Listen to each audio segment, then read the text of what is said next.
Jake, good time to rest last 2 weeks.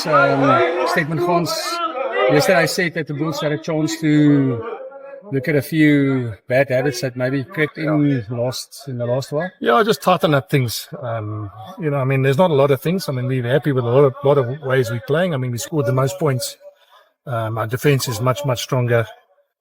Set piece, I think our scrum has got much better as well. I know obviously we've got Wilco come into our squad, but so there were a lot of things that we just tightened up, and I think they're just basically getting away a bit, freshening our minds up, because now it starts. You can imagine, we know we've got Leon at home, which is in the next round of the Champions Cup, and we've got 2 big derby games in the next 2 games, which are must-win games. We want to win the conference. So, and again, I know this conference is different because we don't get so many points, whatever, but at the end of the day, if you end up beating them, doesn't matter how many points they get, wins are important now. So Stedman's 100% right. We needed some time off. We needed to refresh. We needed just to look at where our game is. And I think we're probably looking forward to getting back on the field and playing again.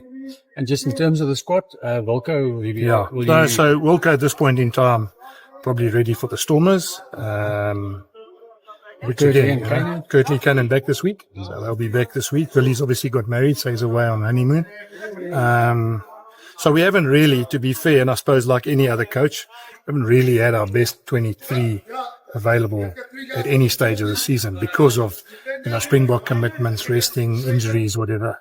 So who knows, maybe by the time we get to the Stormers week, which is another couple of weeks away, we'll have all our injured guys back, all our Springboks back, and enough time to put them through their paces, game-wise, fitness-wise, conditioning-wise. Because that's also one of the games that we've got to make sure we play our best. And Jake, you came into the season with some boxes you wanted to take in terms of our rotation, building squad depth. Just how have you found that first part of it? You guys have seen. I'm very happy with that. I think we've used quite a few players, which is good, which is always a good thing. I saw the Lions at one stage have only used 30 players this season. I think we've used 41.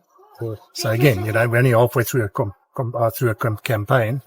To have used 41 players is a bonus for us as well, because it just means you're creating more depth. It means you create more competition.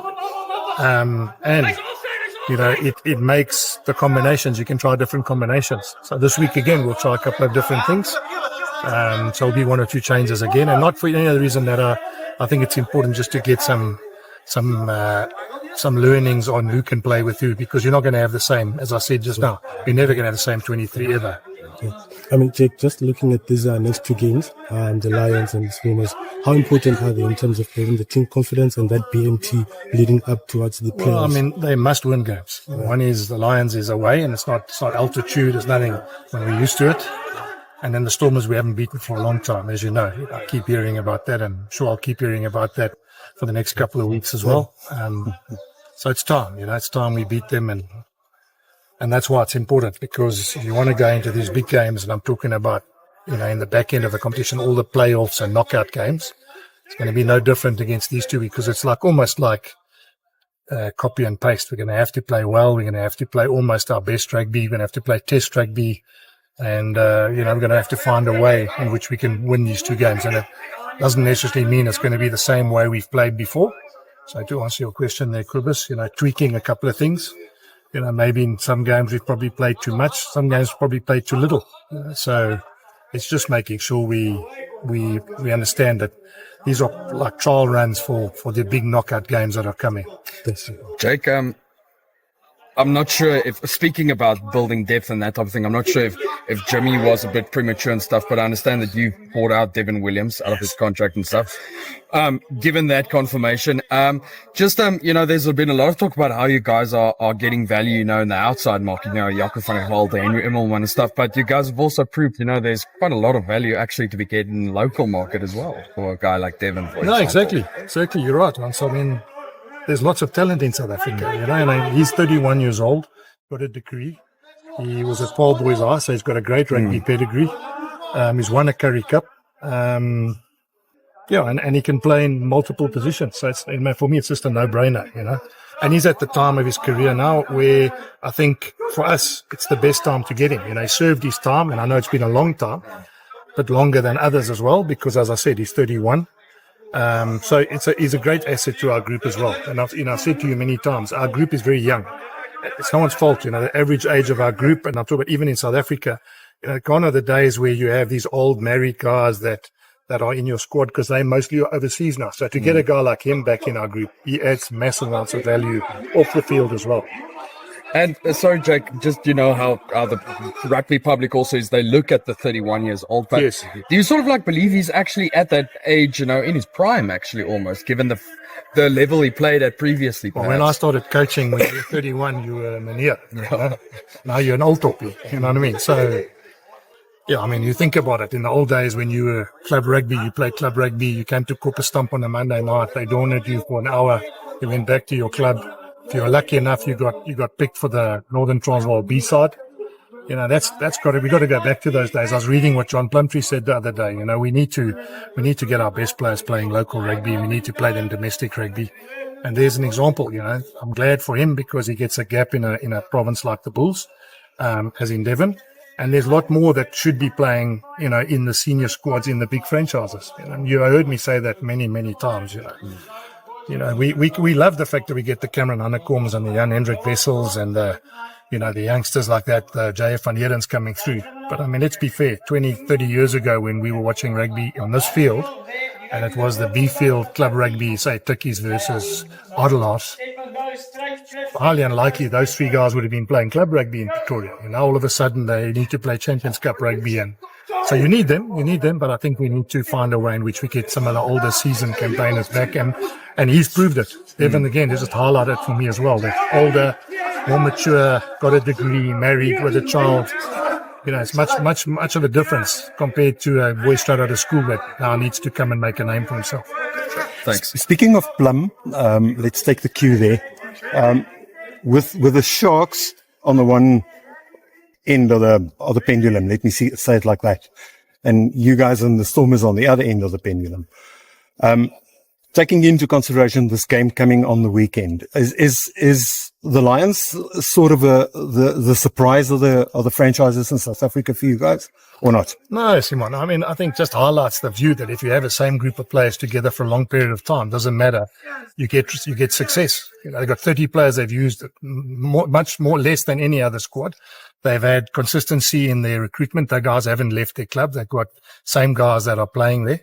And they've been managed to build a team over X amount of years. Now, that's always been, you look at the box in the last couple of years, there's not many changes. I can tell you the Springbok side already. Ox, Malcolm Marks, Bongi, Frans Malherbe, Eben Etzebeth, Louis de Jager.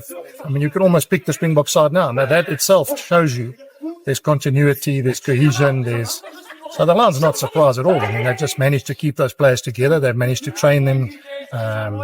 Their conditioning. Let's be fair. Cash is a conditioning coach as an expert, probably very clever on understanding how to keep his players fresh.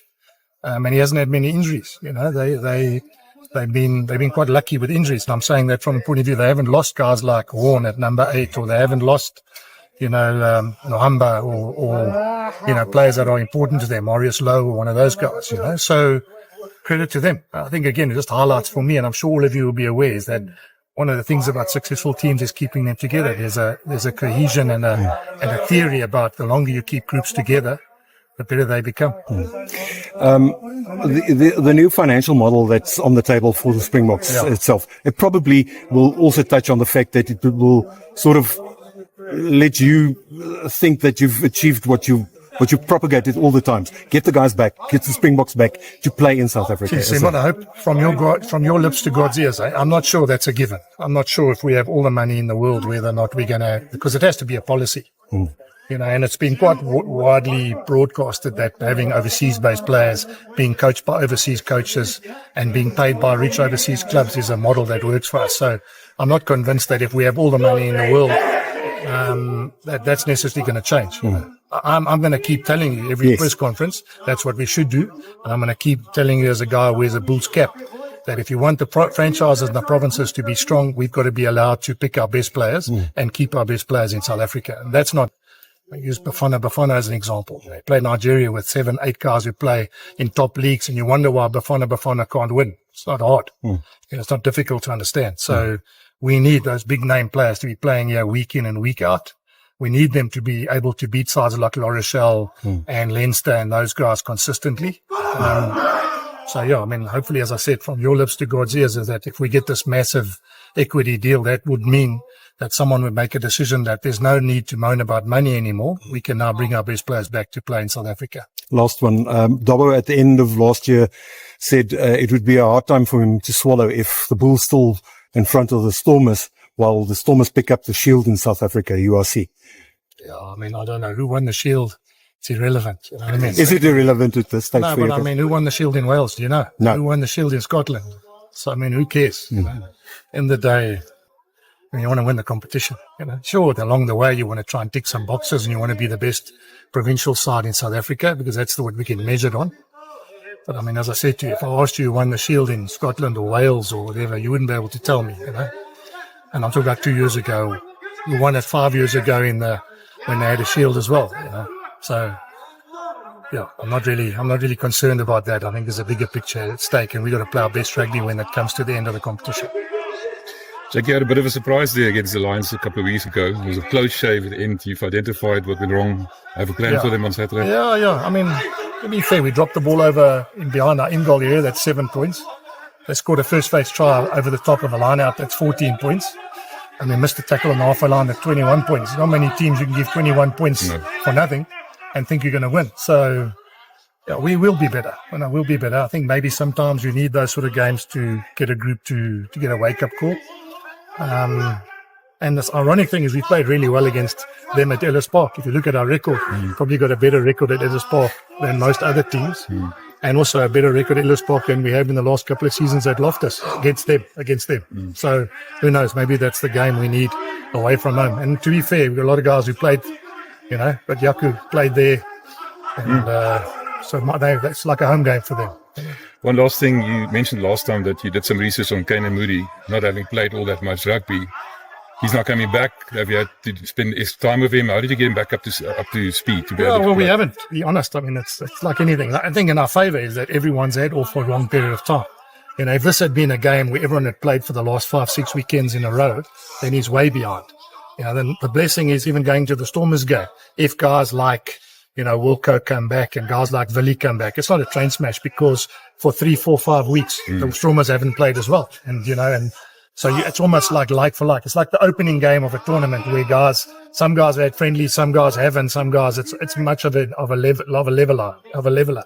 Whereas, you know, I would be more concerned if we were going into a game and the other opposition had 6 games on a trot, kept their squad, you know, were probably more battled hardened than our guys. I'm sure it's going to be the same for them. They've also had off, and they also have to make rotations or whatever.